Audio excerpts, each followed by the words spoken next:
This video is roughly the first 30 minutes of part 1 of the opinion presentation on the Baxter Family Tragedy. I want to ensure you this is not some waste of time or rehashed story. It should give you a feel for the presentation style, the value, and interest to you. To see the complete package, you will have to go to solvingdomesticviolence.com and obtain access.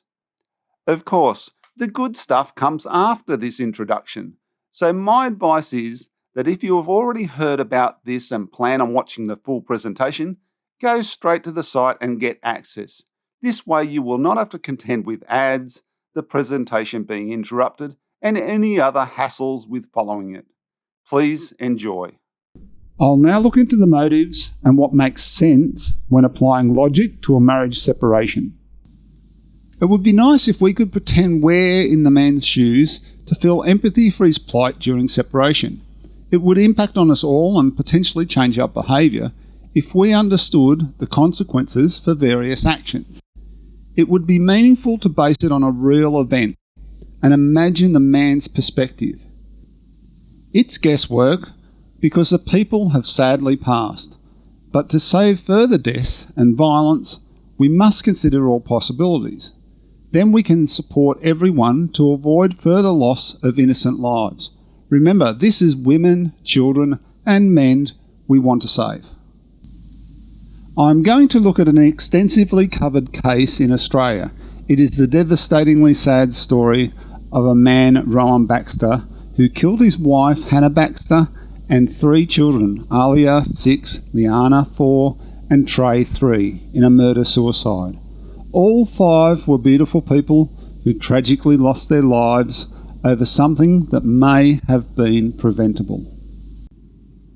It was chosen because family, friends, even legal sources went public, meaning there is a wealth of information on this case, making it a good learning tool. Cases where women kill are almost hidden. You'll notice they hide the children's faces. You'll see in the Clark's family interview, they say they want to stop domestic violence. I'm sure they would have done anything in their power to have stopped this horrible event. Lloyd, what do you want? What more do you want? I'm actually, something's just come to me then with the footprint. I really think, I want small steps. We know it's not going to happen overnight. Yeah. So maybe something like small steps for Hannah. Yep. Footprints. Let's go small steps for Hannah to help, domestic violence. Yeah.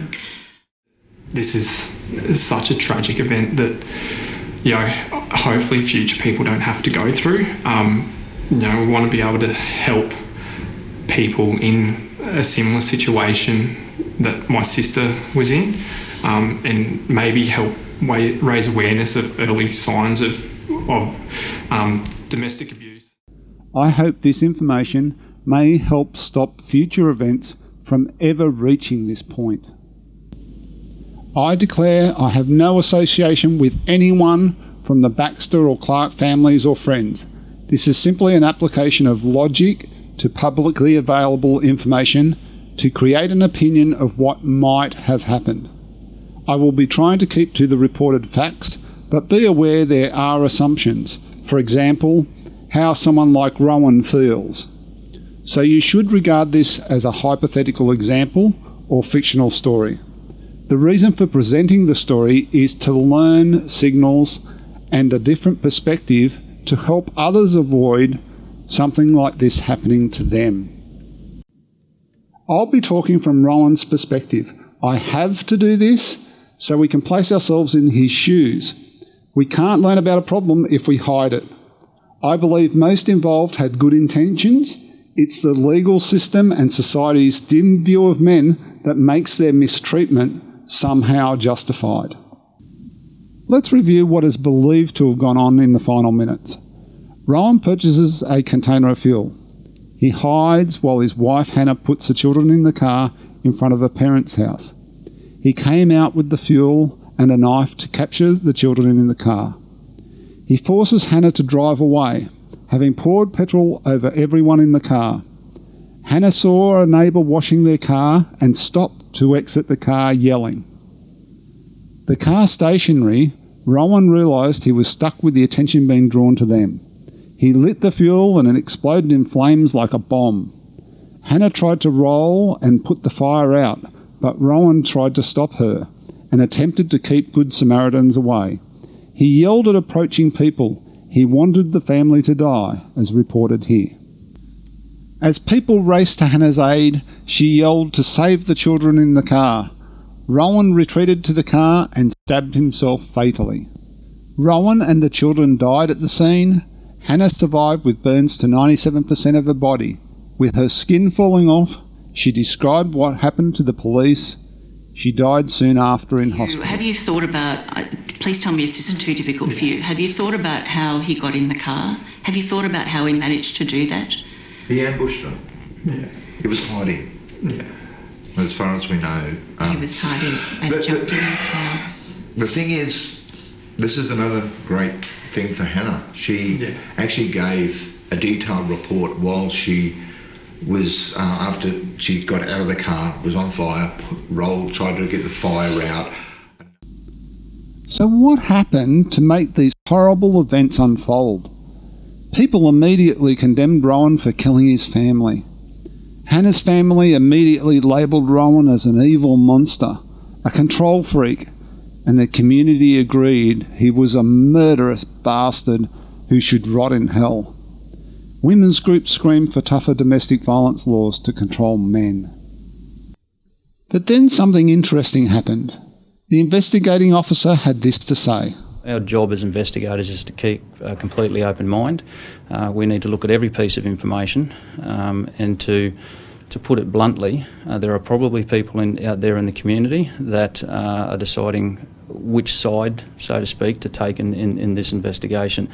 Is this an issue of a woman suffering significant domestic violence and her children perishing at the hands of the husband, or is this an instance of a husband being driven too far by issues that he's suffered by certain circumstances into committing acts of this form? Because of that, that's why I want people to come and speak to us. The community were repulsed by his words.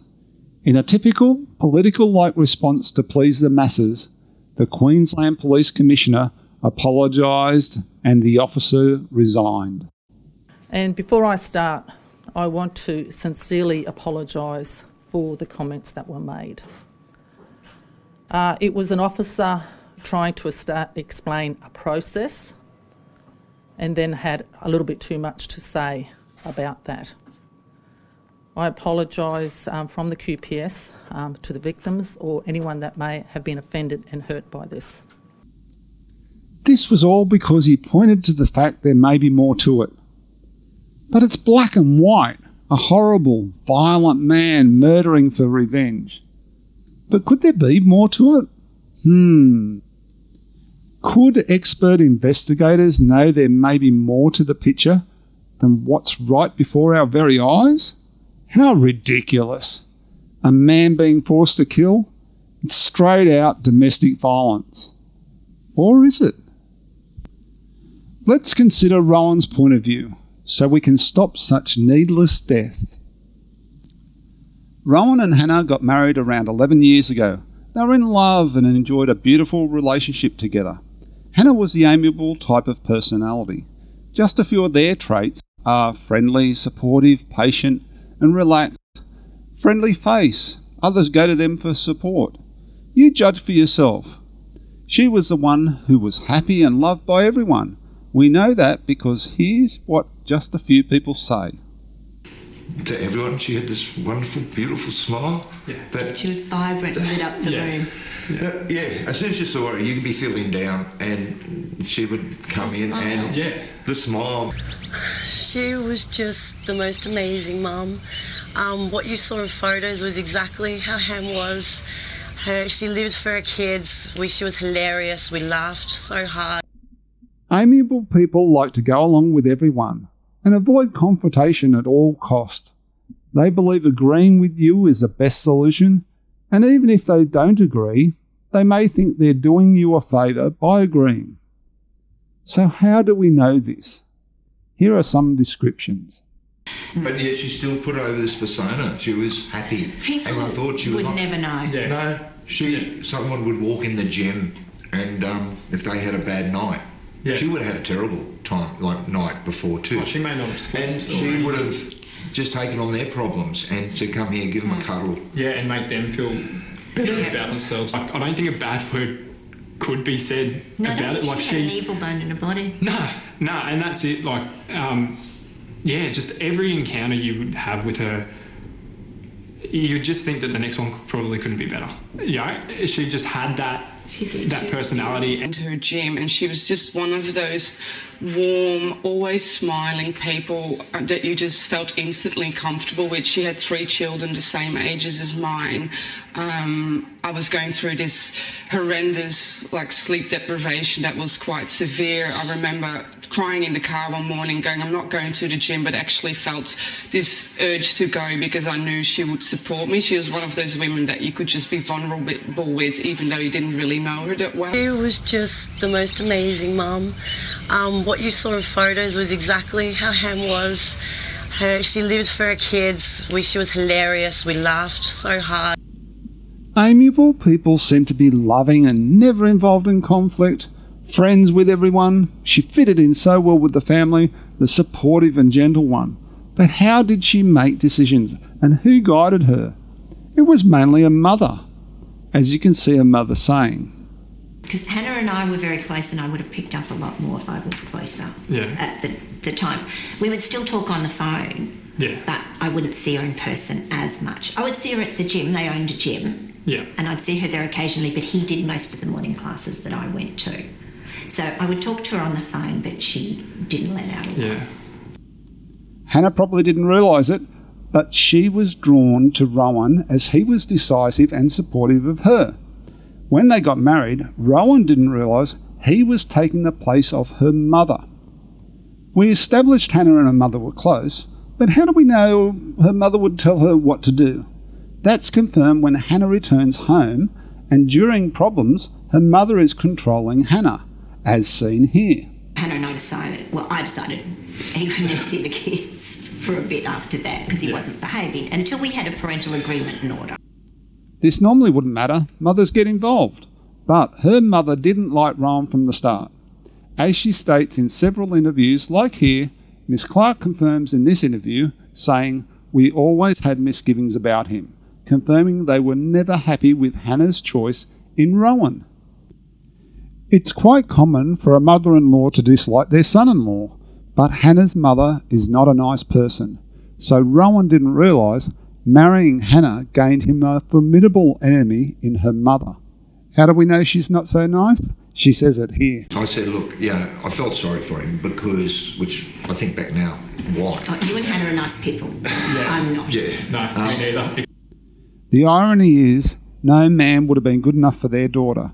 So it wasn't really about Rowan. We know her family embarked on a mission of undermining Rowan from the start. The parents and brother stayed here. They have been trying for the better part of a decade to get her and the kids away from Baxter to protect them from his controlling and emotionally abusive ways. So we now know they have made an ongoing effort to separate them over their whole married life.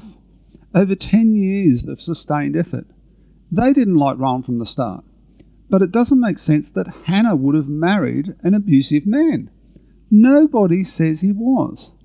So if we consider Hannah's amiable personality, she would have been happy to avoid decisions by letting Rowan make them.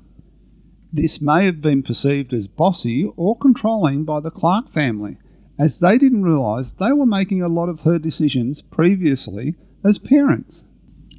Naturally, Rowan would have picked up that Hannah's family didn't like him. This explains why he didn't want to spend time with Hannah's family. Why would anyone want to do that when they're trying to drive a wedge between a couple in love? So the Clark family could not believe that Hannah and Rowan could be happy, didn't like them being happy, and could not accept it. Watch what they say and notice how Nathaniel touches on an interesting point, where he says he questioned his own family. It provides insight that Nathaniel thought his family was looking for problems in the relationship that weren't there. It didn't sit well with the Clarks that Rowan and Hannah were happily married at that time. He, managed to drive a wedge between us to make it think that it wasn't them, it was you Hannah. Guys or Hannah, and like it was just all manipulated every time. Like if we accidentally ran into them somewhere, he'd act fine. Nothing was like, no, we don't have a problem. Which sort of made you start to question your own family a little bit, because it was just played so perfectly to you that, so good. that everything was fine, and it wasn't. So here's the twist. The Clark family now frame Rowan not wanting to be around them because they did not accept him as a deliberate act to damage their relationship with Hannah as him controlling her. Watch what they say. Because he drove a wedge between all Very of you much and so. Hannah, didn't he? Yes, very much so. That's another key trait in these situations. It's isolate the victim. Yep. Then there is this article that says he was trying to ruin her relationship with everyone, even tried to get her away from us. They said we'd go down the coast, and if they turned up and saw us there, they would go to another beach. Sorry, but it was Hannah's family who made it clear he wasn't liked. Why would he want to ruin his day having her family trying to find fault with him so they can further divide them? Rowan and Hannah wanted to relax, and that meant without them, because they were looking for fault in their relationship. It would not have been an issue if they did not aim to divide them from the start.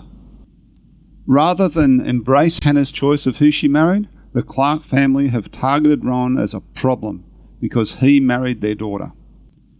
The Clark family say he was controlling Hannah from the start. Yes, Rowan was probably the decisive one. Chances are he had become Hannah's go-to person for advice and direction instead of a mother.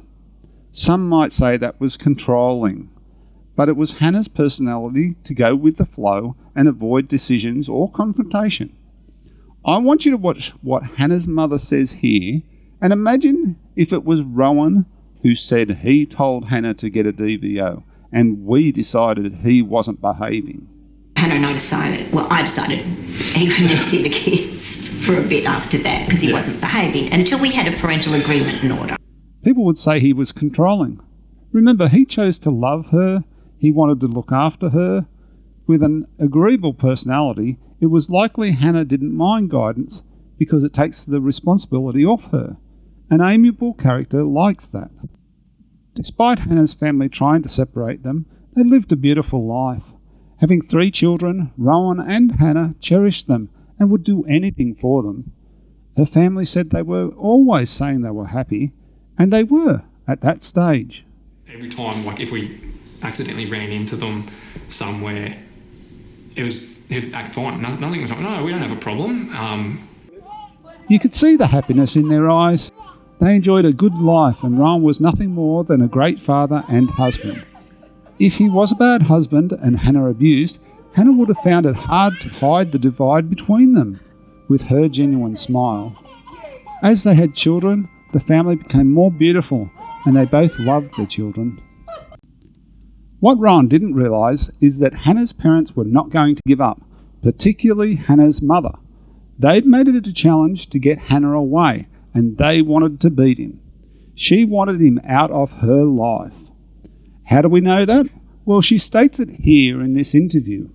He had to hurt us because we'd beaten him. Hannah's family would take any opportunity they could to keep their enemy close. We know this from several things. First, they gave them money, yet they say it was because Rowan couldn't manage money. They didn't frame this as for both of them. Rather, they said it was all because of Rowan. Yet both Rowan and Hannah were partners in running the gym. Providing money to Rowan would have given them control over him.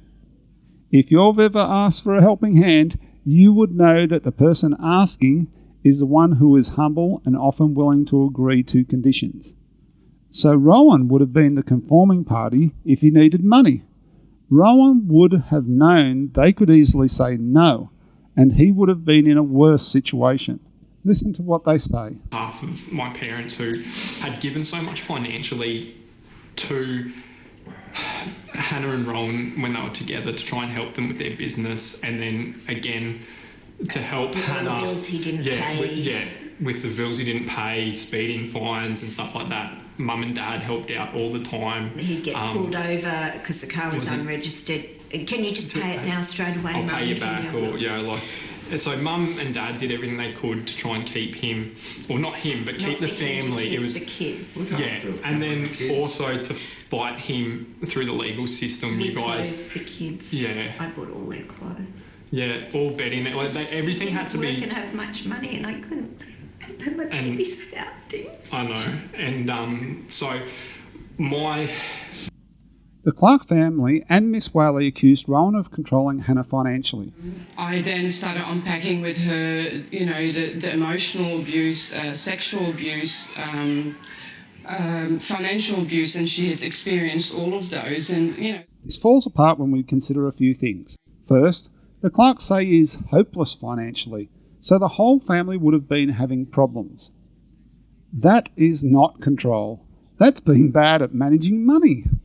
Second, if Hannah was being controlled financially, they provided the money. They could easily have stipulated that some had to go to Hannah, or Hannah control all the finances they give them from now on. Problem would have been solved easily.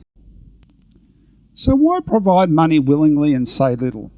Well, it positions Rowan as a bad provider and could be used as leverage to divide Hannah from Rowan. Let's imagine Hannah hearing something like, Rowan asked us for $300 for a speeding ticket. We gave it to him, only because we know you and the children would suffer if we didn't. Listen to how conforming they have got Rowan to. Notice Rowan is calling Sue Mum and is comfortable approaching them. It's taken time, but they've gained his trust. Watch how he's relying on them. It was on behalf of my parents who had given so much financially to Hannah and Rowan when they were together to try and help them with their business, and then again to help Hannah. The bills he didn't pay. With the bills he didn't pay, speeding fines and stuff like that. Mum and Dad helped out all the time. He'd get pulled over because the car was unregistered. Can you just pay it now straight away? I'll pay you back, And so Mum and Dad did everything they could to try and keep him, or not him, but keep the family. It was the kids. Rowan certainly wouldn't control Hannah financially and risk his financial assistance from the parents. It makes no sense. I wonder if you noticed a potential Freudian slip about keeping him when Nat was talking. I'll take it as an honest mistake, but it was interesting anyway. Have a look. And so Mum and Dad did everything they could to try and keep him, or not him, but keep the family. It was the kids. The biggest hole in the financial control argument is that financial control is when a victim has their access to money controlled by the abuser, therefore limiting their options. For example, a person cannot leave because they have no money to support themselves. Rowan knew the Clarks were financially stable, so he knew Hannah could always leave him and go to them. He had no financial leverage to control Hannah. So we know there is little chance of financial abuse of Hannah, but let's consider how could Rowan be the one suffering financial abuse? So how could Rowan's financial problems not be his problem? Worse, how could they begin to box him in? Well, the answer is in a Clark family twist. The gym that Rowan and Hannah ran as a family business was his income. But when Hannah secretly left without notice, Rowan was suddenly left to run the gym business alone. Hannah ran classes and helped him as a partner in the business, but she was suddenly gone, and he was left with the aftermath. Struggling with the breakup and running a business at the same time, Rowan had to decide, try to get his kids back or devote his time to keeping the business running. He chose his kids, and was forced to shut it down. But here's the twist. Even though Hannah devised a secret plan to leave, which impacted the business, they now use the fact that Rowan has no income to argue that he should only have limited custody. But Hannah was the one who caused Rowan to lose his income by leaving secretly. He thinks she could have left me, but kept the business going while they sorted things out. Rowan starts to feel their actions are being turned into his problems. He feels helpless. Naturally, with his life upended, it appears Rowan struggled for a period of time. As his neighbour states, the house showed no activity for a long time. The next financial impact is that Rowan has no income. Hannah is supported by her parents, but Rowan is alone. Hannah's mother decides without any legal ruling to deny full access to the children. Hannah and I decided he wouldn't see the kids for a bit after that because he wasn't behaving until we had a parental agreement in order. Which forces Rowan to seek legal action to have at least some form of access returned. Hannah's parents pay her legal costs, as you know from previous clips, when they say that. But Rowan has to finance his legal costs alone. Rowan got out and looked for work, which was timed closely with custody discussions, showing he was motivated to find work to obtain access to the children. And you ask, how do you know this? Well, that was in an article about applying for work at a gym. The article is actually about him stalking her, but from all public information, it appears the job was advertised before Hannah went there. It was local, and his background is in fitness, so it was a natural fit. From a parenting and earning ability, Hannah is living with her parents. There is little difference between her and Rowan in earning capacity.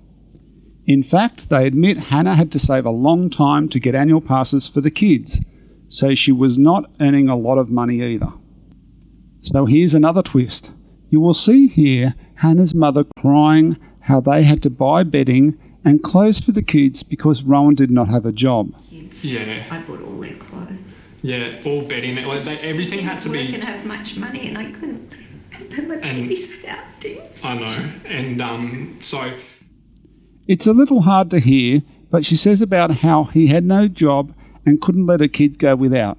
Let me try and enhance the volume. System, you guys. For kids. Yeah. I bought all their clothes. Yeah, all bedding. Everything had to be... I didn't have much money and I couldn't have my babies without things. I know. And But these are costs after taking the kids without Rowan's permission. He had no job because Hannah left him and the business without notice. He has a home for them, but they chose to set it all up. And that's when we started to make plans. Yeah, you guys bought bunk beds and everything for the kids so they had somewhere to go. Got the house ready for them to come. Yeah. As much as we could, yeah. It reflects badly on Rowan because they don't mention the costs that they are referring to are a consequence of them stealing the kids from Rowan. Yet they blame him rather than take responsibility for their own actions. Why would Rowan be responsible for their costs when he wants the children back? They're in no danger, and he proposed 50-50 equal access, which means he would share the expenses equally. Amazingly, he has been made out to be the bad father. How? Rowan's now jobless, and they'll use it as justification for his actions during this terrible event. You can see in this clip they say he had run out of people to sponge off, but neglect to include that the business collapsed as a consequence of Hannah leaving the business and him. He spent money unnecessarily on legal fees just to regain access to his children, which I shall cover later on. You will begin to understand where he starts saying, "This is all your fault." Remember, there are good people who have helped Rowan. They were not sponges. They were people trying to help a person in need. Imagine if Hannah had to leave him and did not have family to support her. Would people be saying she had no one left to sponge off? Something that stands out to me is the fact that 1 minute the Clark family are like Rowan's best friends, lending him money, going to his gym, Hannah's mother attending his classes. Then the next minute they are his enemies, homing and supporting the kids and Hannah and financing her legal case against him. Rowan would have felt deserted by the Clarks. If they were his friends, why didn't they say something to him and support their marriage if there were problems going on? So mum and dad did everything they could to try and keep him, or not him, but keep the family. It was the kids. And then also to fight him through the legal system. Notably, after the whole Baxter family deaths, they want to get their money back via a fundraiser for Hannah.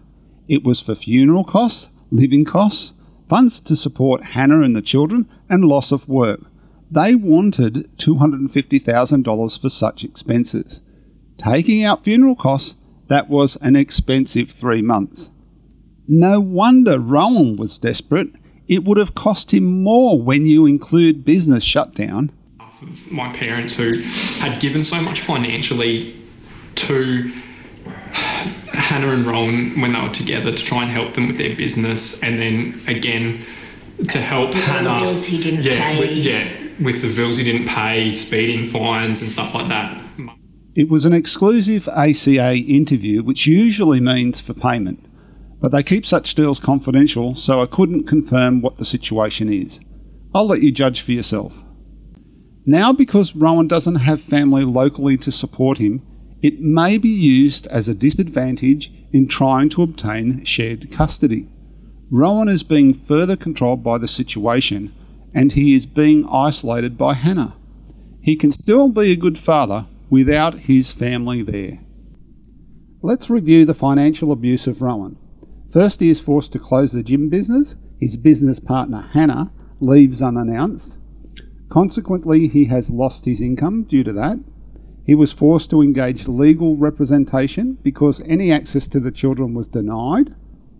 Having no job and family locally, some believe, strengthens the case for less access to the children, even though Hannah has no more earning capacity than him. He would have had to have managed the business closed down and possibly business debts, though that's an unknown, but he definitely has to maintain the family home now that he's alone.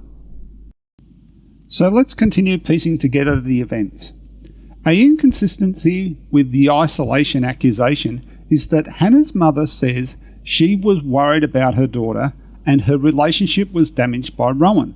But then in the ACA interview, she says this. Another key trait in these situations, it's isolate the victim. Because Hannah and I were very close, and I would have picked up a lot more if I was closer at the time. We would still talk on the phone, but I wouldn't see her in person as much. I would see her at the gym. They owned a gym. And I'd see her there occasionally, but he did most of the morning classes that I went to. So I would talk to her on the phone, but she didn't let out a lot. You have reached the end of the free part of the presentation where we have set the scene. Next, we will start putting events together in order to see how Rowan began to be boxed in. We shall follow his path and see how it led him to the conclusion that killing his children and himself was the only available option for him as a father. To view the rest of the presentation, simply go to solvingdomesticviolence.com, where you will find this, the other part, and many other presentations and resources. I'm sure this will not only be interesting, but valuable in your life. I recommend a membership package with the videos, as they provide the most value, and after watching the first part, you'll want to know more. I aim to help everyone and hope that includes you.